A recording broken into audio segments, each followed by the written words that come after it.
Dear Philip Banks, I recently wrote to your nephew through marriage, Willard Smith, asking him to cease his childish behaviour and attitudage, or at the very least brick his infantile nature into a proverbial cellar, or even a real cellar. Let's not waste time beating around the accusationatory mulberry bush, sir. I despise your nephew. He is a wastrel jejune callowtrop who would be unsuitable even for latrine service in the army or barrel service in the navy. I could not trust your nephew even to keep weeds out of the desert. So inanely dunderheaded and spactatious is his thinking and mouthing, his word hole operating like the backside of a very poorly donkey that's eaten a very large amount of very greasy food. Pfft, Dutch shit.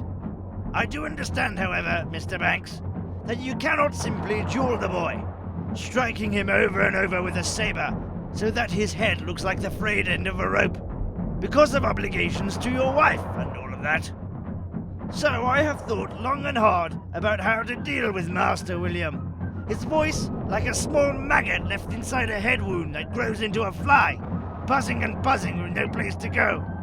Jesus Christ, absinthe is deadly. My first piece of advice is that when Will Smith is disrespectful to you, fails to call you Mr. Banks, makes eye contact with you, or makes noise with his body, just give him a short, sharp smack in the teeth. Then all that's needed is a jab to the gut to double him over, and then an elbow to the left or right of his spine to send him to the floor. Or your butler could crouch behind him, so that when you push him, he falls over and looks quite the fool of the piece, giving you time to get in a short, sharp smack in the teeth. Or you could stand behind him and pull his underbreeches up over his head before giving him a short, sharp smack in the teeth. Also, you could just stop paying his enormous tuition fees and send the ungrateful oink back to live with his mummy. Finally, Mr. Banks, your son Carlton and daughter Hilary, and the other one, could all do with some growing up. So I invite them both to my battalion for some good hard campaigning. Lyndon, do we have any space in the 23rd? Their joining me on campaign would be most welcome, as we've got 200 new openings for young entrepreneurs looking for fame and fortune as shock infantry. Will Smith need not apply.